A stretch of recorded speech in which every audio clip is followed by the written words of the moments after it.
Si je reviens dès à présent, c'est pour vous parler de l'animation et de la direction de centre de CLSH, de centre de loisirs.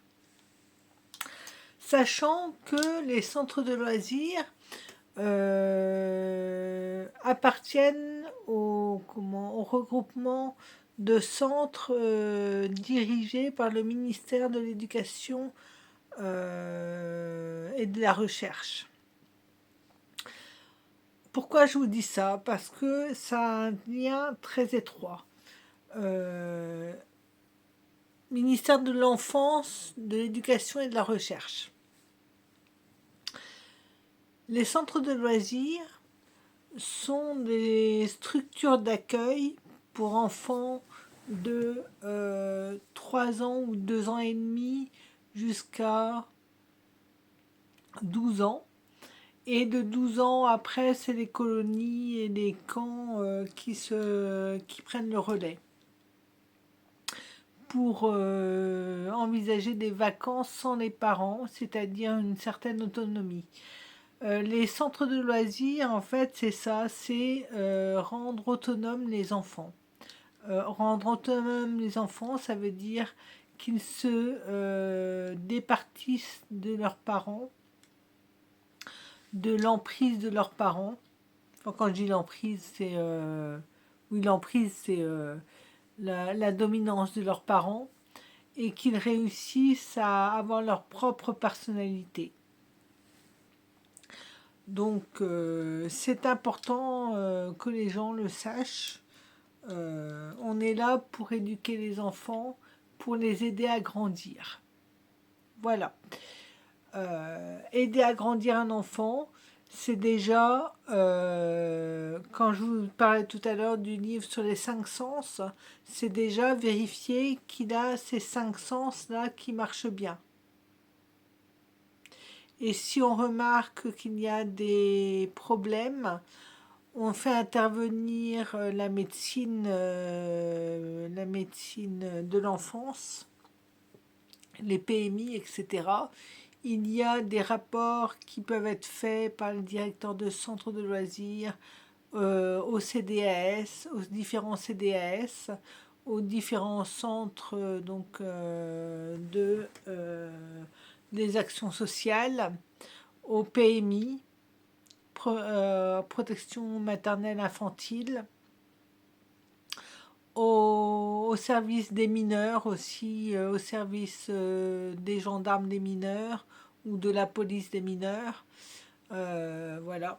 Donc tout ça, il faut être bien conscient que des enfants en difficulté, il y en a partout. Et hélas, on ne peut pas agir sur tous, car la machine est lente. La machine est lente, lourde et difficile à faire s'engager sur un processus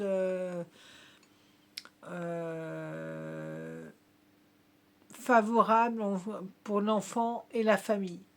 Donc voilà. Donc il y a aussi des choses qu'il faut savoir quand vous êtes animateur, c'est qu'il y a des enfants qui sont pervers. Il y a des enfants aussi qui apprennent très jeunes à se prostituer. Je vais vous raconter une histoire qui m'est arrivée. C'était à Saint-Paul-de-Léon en mini-camp.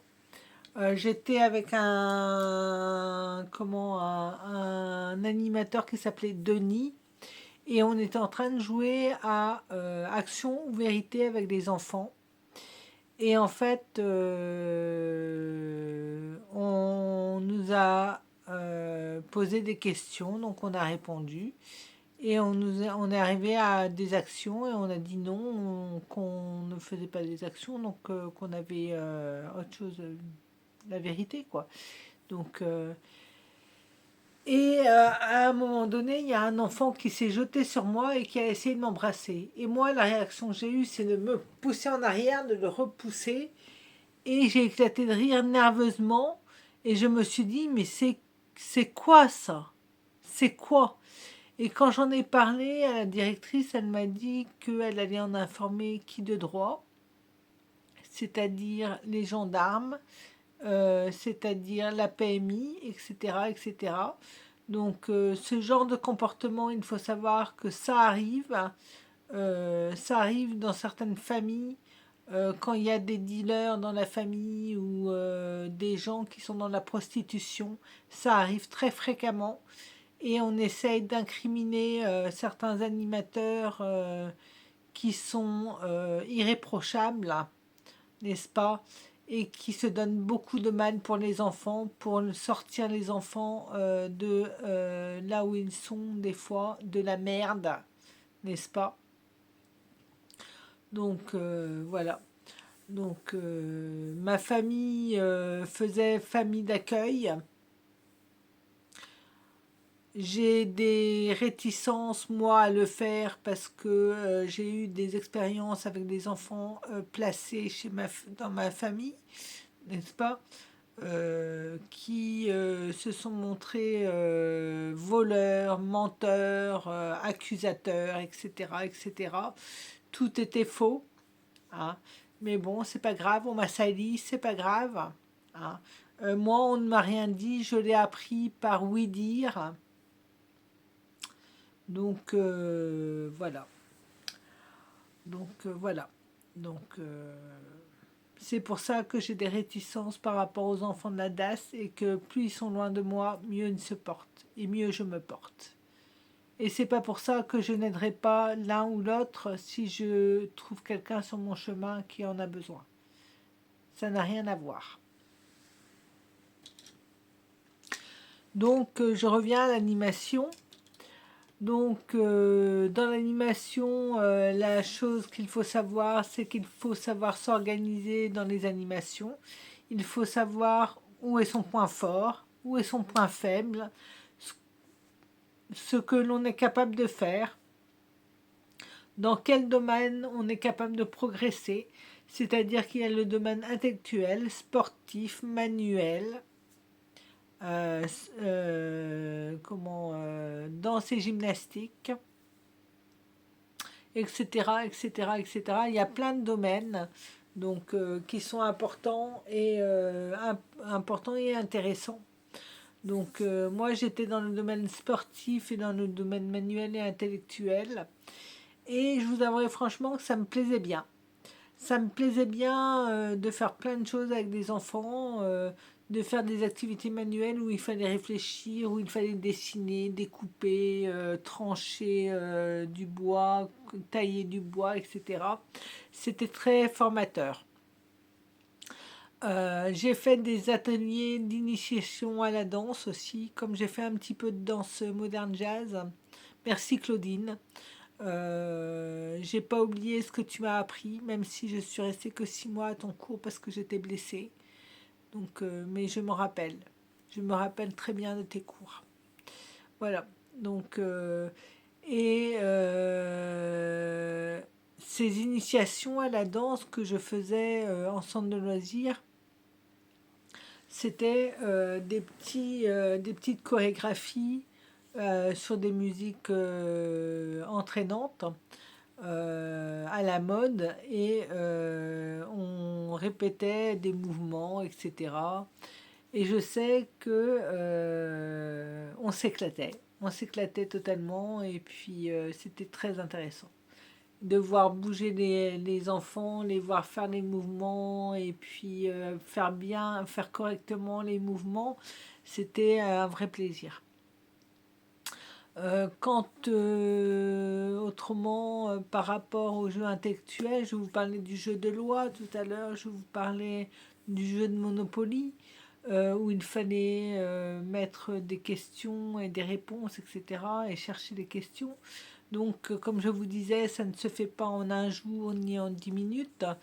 Il faut 2 ou 3 réunions pour pouvoir mettre en place un jeu. C'est-à-dire qu'il faut déjà sélectionner le jeu, le nombre de personnes qui vont y participer, le nombre de groupes, si on fait ça par groupe, la charte des animateurs, la charte des enfants, qui est faite avec les enfants, donc il faut faire des réunions avec les enfants pour dire ce qu'on a le droit de faire et pas le droit de faire, etc. Donc c'est compliqué des fois, parfois, quand certains enfants veulent tout régir alors qu'ils n'en sont pas capables. Hein, ils veulent diriger parce que ce sont des enfants rois et il ne faut pas les laisser faire. Les animateurs sont là pour gérer, pas pour supporter. Voilà. Donc, il faut que vous en soyez bien conscient parce que j'ai vu dans certains centres de loisirs certaines choses qui étaient choquantes, des animateurs qui ne savaient ni faire des activités manuelles, ni faire des activités sportives, ni faire des activités intellectuelles. Ils venaient là pour récolter de l'argent pendant les vacances et c'est tout ce qu'ils faisaient. Et quand vous leur disiez de faire des fiches par rapport à leurs activités manuelles, parce que vous aviez un enfant handicapé dans le lot, un enfant sourd, ils refusaient de le faire parce que ça leur prenait du temps, alors qu'ils étaient payés pour ça. Je suis désolée, mais je trouve ça inconvenant, lamentable et irrespectueux. Voilà, ça c'est dit, c'est fait. Maintenant, il y a bien des choses à dire sur les jeux de plateau. Vous pouvez très bien prendre une histoire et, selon le déroulement de l'histoire, faire un jeu de plateau avec différents niveaux et différents niveaux dans le plateau, selon la situation initiale, etc., comment ça se développe. Et il est évident que travailler sur les 5 sens est essentiel. Donc aux jeunes enfants, mais après aussi, il y a le jeu de Kim, donc les Kim Vu, les Kim Gu. Les Kim Vu, en fait, c'est quand vous présentez une dizaine d'objets aux enfants, puis vous les cachez et vous demandez à 2 enfants de sortir de la salle, d'aller à l'extérieur avec un animateur. Et 5 minutes après, ils reviennent. Et avant qu'ils reviennent, vous retirez deux objets dessous la couverture que vous cachez ailleurs, que vous faites disparaître si vous voulez. Et quand ils reviennent, vous redéballez les objets. Et là, ils doivent dire les objets qu'il manque et vous les recachez. Et là, ils doivent dire s'il y a des objets qui sont en trop, etc. Et ils doivent dire où vous les avez placés. Ce sont des jeux de mémorisation, mais ce sont des jeux importants, comme je disais. La mémorisation, c'est faire travailler sa mémoire, c'est se souvenir. Se souvenir de faits immédiats ou de faits à moyen terme ou à long terme. Et c'est des choses qui vont vous servir toute votre vie, dans votre scolarité, comme dans votre vie professionnelle ou votre vie privée. Voilà. Quant au Kimgu, en fait, le Kimgu, en fait, il faut bander les yeux, pas dans le noir. Hein. Je vous dis pas de mettre tout le groupe dans le noir. Ce qui se passe, c'est que chaque enfant va passer chacun son tour à l'atelier Kimgu. Et en fait, avant de passer, en général, vous faites ça dans une pièce, dans la même pièce que les autres. Et vous mettez par exemple une dizaine de goûts et vous ne faites pas goûter les 10 goûts aux enfants, mais un ou deux. Donc chacun a un goût différent de la personne qui le précède ou qui le suit. Et vous bandez les yeux à l'enfant et vous lui faites goûter de la moutarde, du ketchup, du chocolat, du Nutella, du citron. Qu'est-ce qu'on peut faire goûter encore du caramel, de l'ail, des oignons, des tomates, etc., etc. Donc vous leur faites goûter des goûts comme ça, et il faut qu'ils devinent ce que c'est. Donc, et mon plus grand plaisir, c'était de voir certains enfants dire « il y a du citron ». J'adorais, j'adorais ça, je trouvais ça rigolo. Voilà. Parce que j'ai toujours aimé le citron, bon, donc voilà. Donc voilà, voilà. Et il y avait plein de choses à dire. Le qui me touchait aussi. Le qui me touchait, c'est pas toucher les gens, hein. Je vous le dis tout de suite, c'est toucher des objets. Alors vous allez toucher un objet en tissu, en coton. Donc vous allez savoir que c'est un drap ou une serviette. Vous allez toucher quelque chose qui est en peluche. Vous allez toucher des haricots. Donc c'est pas du tout la même texture et pas du tout les mêmes formes. Vous allez toucher des petits pois. Vous allez toucher, je ne sais pas, des billes. Donc vous touchez des textures et des substances totalement différentes. Vous pouvez toucher de l'eau aussi, du riz, etc., etc., etc. Et évidemment, le but, c'est de bander les yeux aux enfants pour leur faire toucher les matières, pour qu'ils devinent ce que c'est. Donc, et là, vous agissez deux fois avec le kim vu et le kim touché. Tout simplement. Voilà. Donc, j'espère que ça vous aura été intéressant. Je vous parlerai de la direction, je vais vous en parler tout de suite, de la direction de centre de loisirs. Sachez qu'il faut se préparer au moins 6 mois à l'avance quand vous voulez être directeur. Non pas pour postuler, parce qu'il faut postuler 1 an à l'avance ou même 6 mois à l'avance pour avoir un poste. Et ce qui est important à savoir, c'est qu'il y a un projet pédagogique à sortir qui doit être fait par rapport à un projet éducatif.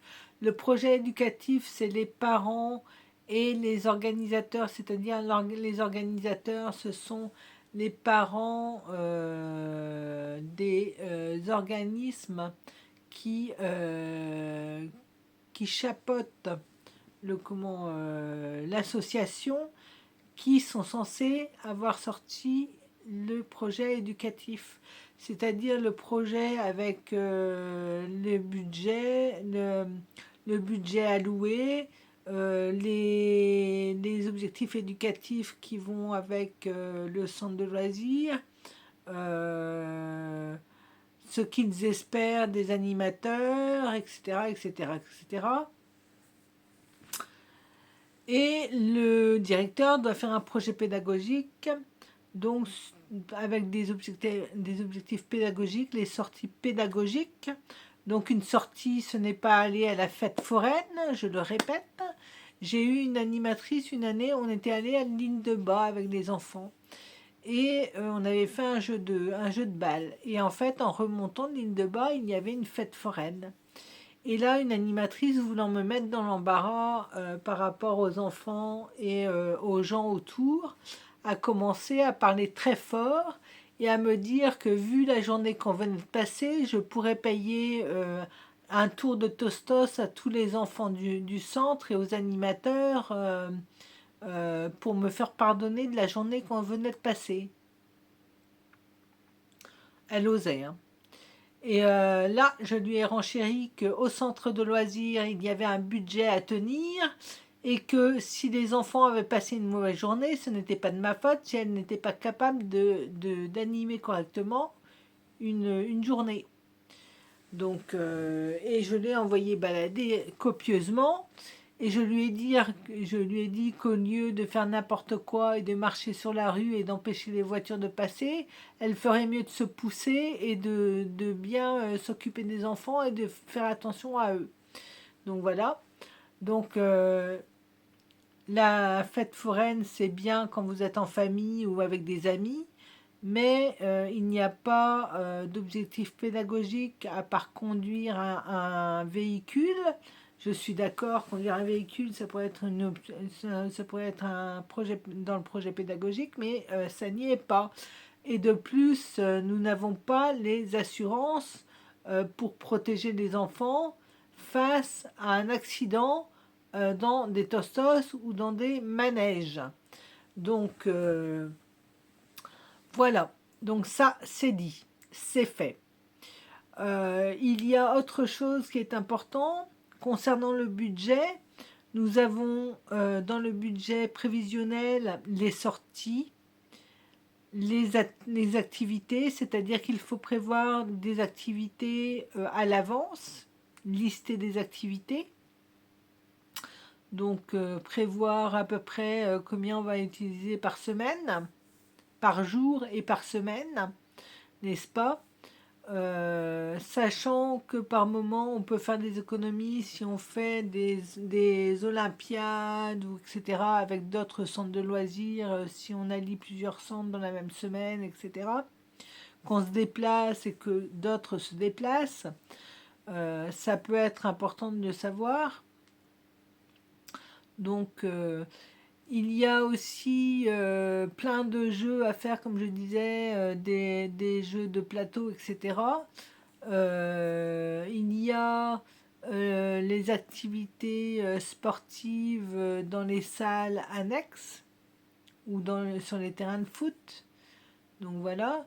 Il peut y avoir des intervenants extérieurs qui viennent présenter, par exemple un musicien qui vient présenter, qui vient faire un petit cours de musique et présenter par exemple des percussions corporelles, comme on le fait aussi dans les écoles. Enfin voilà, donc et il y a plein de choses à prévoir, vérifier tous les papiers, vérifier l'authenticité des documents que vous apportent les animateurs, vérifier qu'ils ne sont pas sur la liste noire ou la liste rouge de la DARC, puisqu'il y a des listes sur les animateurs et les directeurs dangereux, n'est-ce pas? Dangereux, pédophilie, alcool, drogue, proxénétisme, etc., etc., etc. Donc, il faut vérifier tout ça. Et il ne faut absolument pas oublier certaines choses comme les assurances, vérifier les assurances, vérifier le SIRET, le numéro de SIRET, vérifier que le centre de loisirs est bien enregistré à la DARC ou à la DRAC, c'est pas la DARC, c'est la DRAC. Car si ce n'est pas enregistré, ce centre est illégal, donc vous ne pouvez pas être assuré, vous êtes dans l'illégalité la plus totale, donc il faut faire très attention. Demander aussi à avoir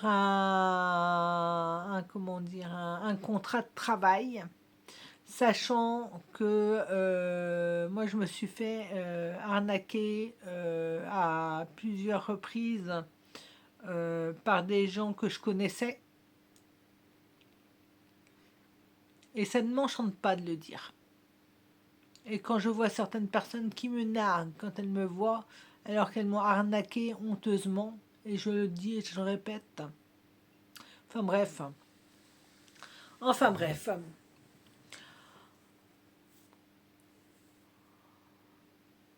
Il y a bien des choses à faire, et il ne faut pas oublier qu'il faut amener aussi la liste des animateurs à la DRAC, pardon, à la DARC, décidément. Je suis très noire aujourd'hui, très noire, très noire. Et la DRAC, c'est l'ancienne structure. Comment ça s'appelait? Je ne sais plus comment ça s'appelait. C'était l'ancienne structure c'est la nouvelle structure qui s'occupe de la gestion des centres de loisirs par rapport au ministère et par rapport à la région. La DRAC du Finistère, la DRAC du Finistère est située à Quimper, me semble-t-il. Et c'est important de le savoir pour pouvoir poser des questions. Si vous ne savez pas quelque chose ou que vous avez un doute, vous téléphonez à la DRAC et vous expliquez votre situation. On vous dira ce qu'il faut faire et ce qu'il ne faut pas faire pour les gens qui cherchent du travail, on peut vous confier aussi des centres, sachant que pour être directeur de centre de loisirs, il faut soit avoir un BAFD, soit avoir un diplôme d'animateur et de directeur de centre de loisirs, soit avoir la situation de professeur. Moi, j'étais professeur et il faut avoir plus de 21 ans aussi pour être directeur de centre de loisirs. Donc, et avoir plus de 5 ans d'activité si vous n'avez pas le diplôme de directeur. Il faut avoir plus de 21 ans, plus de 5 ans d'activité, une situation de professeur si vous le pouvez, et voilà. Voilà, professeur des écoles ou professeur général ou même de professionnel, je pense. Donc voilà. Donc j'espère que j'aurai été claire. Je continuerai à vous parler de la direction plus tard, en rentrant dans les détails par rapport au projet pédagogique. Je vais en faire un là, pas pour travailler, mais pour m'amuser, pour montrer comment ça se fait et puis comment vous pouvez axer vos semaines, etc. Je vais vous montrer aussi je ne sais pas si c'est une semaine ou 2 ou 3 jours d'activité avec la sortie. Je vais réfléchir à tout ça. Donc je vous présenterai ça dans les semaines à venir. Ainsi que d'autres livres, d'autres choses, d'autres jeux, afin de vous faciliter la vie. Voilà. Bonne semaine!